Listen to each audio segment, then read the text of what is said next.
laporan itu saat ini lagi kita uji. Jadi menurut saya patut diduga cara merekam dan rekaman tersebut adalah didapat dengan cara ilegal. Ilegal. Kalau soal pasal pemerasan itu, artinya kita jelaskan lagi ke teman-teman yang belum tahu kemarin. Dugaan pemerasan itu seperti apa sih? Tidak bisa kalau orang dalam keadaan bebas merdeka. Dia bisa, kalau nggak mau ngasih ngapain dia pusing? Apakah dengan dia tidak memberikan uang ada terjadi sesuatu? Tidak. Dia sendiri artinya memang tidak ada unsur pemerasan. Yang ada adalah unsur meminta tolong dengan seseorang. Ya, dia kan ingin minta tolong. Dengan dia minta tolong akan memberikan sesuatu dan ada feedbacknya, dia harus melakukan apa. Salah satu adalah melakukan hal-hal yang baik, mereview yang baik-baik saja. Itu adalah kompensasi atau bargaining atau tawar-menawar atau kesepakatan ya. Saya bisa katakan itu sepakatan lisan. Saya nggak perlu jelaskan lagi lah. Kalau panjang, udah biarin aja lah, itu menjadi urusan saya di ruangan pengadilan. Kalau dugaan TPPI, Bang? Kan itu lebih parah lagi. Nggak usah kita jelasin. Artinya itu kan masuk di laporannya yang... Ya, kalau orang lapor boleh-boleh saja, tapi proses pembuktiannya bagaimana? TPPU itu adalah menyamarkan, gitu, menyamarkan sesuatu dari hasil kejahatan, disamarkan, pemahaman disamarkan berarti tidak ketahuan, itu samar. Tapi kalau ketahuan apa yang namanya TPPU? Nggak perlu saya jelaskan lah, nanti tambah orang lebih paham lagi nanti. Udah biarin aja lah. Bang, artinya nih kita berjanji pun dengan senang hati juga Bang ketika ini diperpanjang ya Bang? Ya enggak juga, enggak ada orang senang. Tapi yang jelas dia harus paham. Saya jelaskan ini proses hukum yang harus kita lalui. Merasa berat gak sih Bang dia? Ya ini harus dilalui, bukan masalah berat ringan. Ini kan bukan lagi persoalan mengangkat barber. Tapi ini. Ya ampun guys, ternyata nih Mamski denger itu pengusaha dan skincare kosmetik abal-abal yang dijual overprice 5,4 juta gitu ya.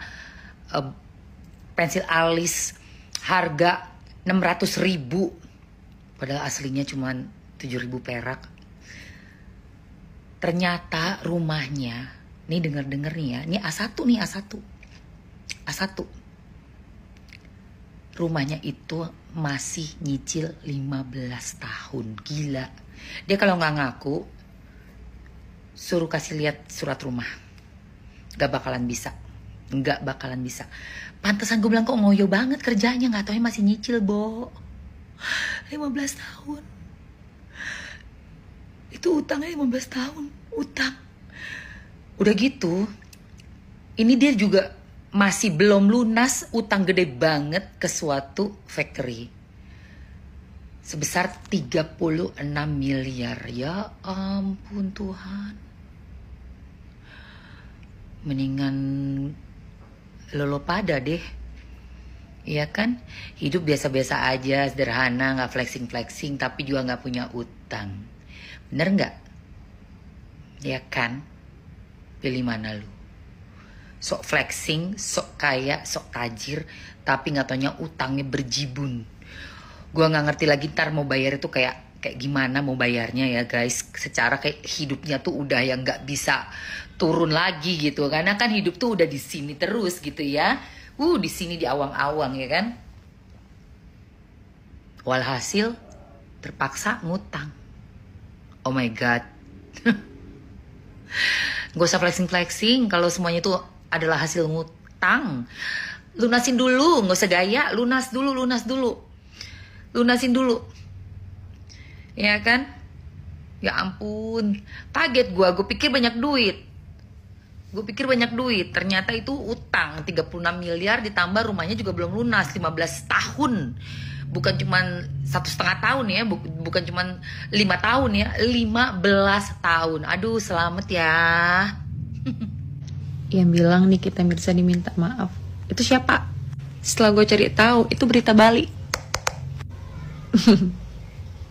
Kodam gue mulai bertanya-tanya, kayaknya gue tahu nih siapa yang bikin. Horas, salam, saya advokat Dr. Togar Situmorang. Terkait berita terakhir hari ini Nikita Mirzani telah ditahan oleh pihak Polda Metro Jaya, di mana Nikita Mirzani telah ditetapkan sebagai tersangka atas dugaan pemerasan, pengancaman, dan juga ada dugaan tindak pidana pencucian uang. Jadi kalau kita lihat di pasal 19 ayat 2 KUHP, itu tersangka tidak serta-merta langsung ditahan atau ditangkap. Nah, di sini kalau sampai ditahan atau ditangkap, berarti ada keraguan dari penyidik atas adanya tersangka yang memang bisa diduga itu akan mengganggu jalannya proses. Tapi kalau memang enggak, ya berlanjut dan memang muatannya, cara materialnya cukup, tentunya bisa dilanjutkan kan gitu. Tapi kan ini kan udah cukup lama ya, larut-larut. Karena ini memang belum ada pemanggilan dan sudah cukup lama. Memang ini sudah dipastikan bahwa ya memang tidak cukup bukti untuk melanjutkan kasus ini seperti itu. Iya, tentunya kan polisi ini kan sekarang ini lebih presisi kan, lebih bisa melihat secara analisa terhadap laporan-laporan orang-orang yang buat laporan. Kalau memang kasusnya kira-kira sangat minim untuk bisa diteruskan, harusnya cepat-cepat dihentikan. Nggak perlu lagi digoreng-goreng ataupun diolah-olah untuk bisa dilanjutkan. Kecuali kasus ini cukup kuat ya, untuk dugaan-dugaannya yang dipasalkan itu cukup kuat ya, harusnya bisa cepat dipanggil kan gitu. Itu udah otomatis seperti itu. Tapi udah lama sekali, kalau kita lihat ini kan lama sekali. Prosesnya juga udah dari beberapa bulan yang lalu. Saya rasa ini jadi pertimbangan juga. Tapi ya itu kan hak kewenangan daripada penyidik untuk bisa kasus ini dilanjutkan atau dihentikan. Berarti Kak Fitri sendiri akan siap ya untuk kapanpun hadir dalam pemanggilan misalnya gitu? Iya, Bang Fitri tadi sampaikan kepada saya kalau memang ada panggilan dia siap. Iya, begitu. Tapi nggak mungkin kan di rutan selama misalnya 2 tahun 3 tahun, nggak mungkin lah. Iya, pasti. Bisa bebas, iya. Nah, ini tidak dibebaskan mungkin karena polisi tahu masih bisa kok jangka waktunya supaya mencapai P21 gitu.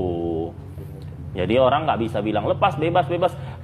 Jadi gini netizen, kalian itu kalau membaca, kalian itu masih gini, kalian boleh membaca, tapi jangan SDM IQ 58, harus ada nalar dan logikanya juga. Kan banyak juga orang-orang Indonesia yang pinter tuh kayak gue gitu ya kan. Jangan hanya membaca caption, tapi harus mengerti dulu hukumnya, alurnya gitu. Karena banyak nih tiktoker ya, tiktoker nggak laku ini, nanti isinya beda, captionnya ngasal.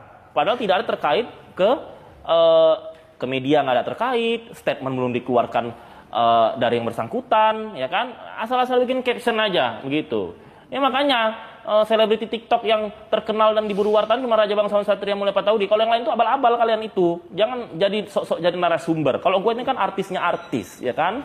Kalau kalian ngoceh-ngoceh nggak ada yang lirik. Kalau gue internasional pun nelpon. Oke, tapi yang lebih menarik lagi nih, dari pihak PPH Nyusun kita sudah melaporkan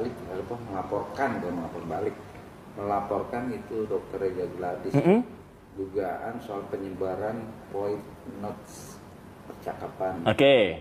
Si siapa tuh asistennya dengan Reza Gladys. Ya, illegal access itu. Nah, gimana itu? Nanti kalau kebukti ya bisa masuk 6 tahun kan? Illegal access itu lebih parah daripada pencemaran nama baik. Rata-rata pencemaran nama baik itu tidak ditahan dan kasusnya ditutup karena itu pasal karet. Oke? Kecuali kalau gue dipesani nama kepolisian, Satria lo boleh bongkar aib-aib artis tuh. Gimana kan netizen? Bapak-bapaknya tidak ngelarang gue. Kenapa kalian ngelarang gue? Jangan bongkar ya bongkar. Lah, gue aja dikasih tahu. Gue boleh bongkar. Kenapa kalian marah-marah sama gue? Ya lu nggak usah lu tonton, ya kan? Nah, tapi teman-teman gue yang bekerja di polisi bilang kalau memang itu benar lu boleh membongkar. Itu satu. Asal jangan terkait pemerintahan, jangan terkait agama, ya, kepercayaan, dan satu lagi terkait dengan penghinaan nama kota. Makanya Satria Mulia tidak pernah namanya membahas politik, agama, dan penghinaan nama kota. Karena gue memang sudah dipesankan ke rekan-rekan gue dari polisi pusat, jangan pernah menyinggung hal itu. Tapi kalau lu mau bongkar aib artis, bongkar lu, ya. Jadi kalian jangan ngarang-ngarang gue, ya.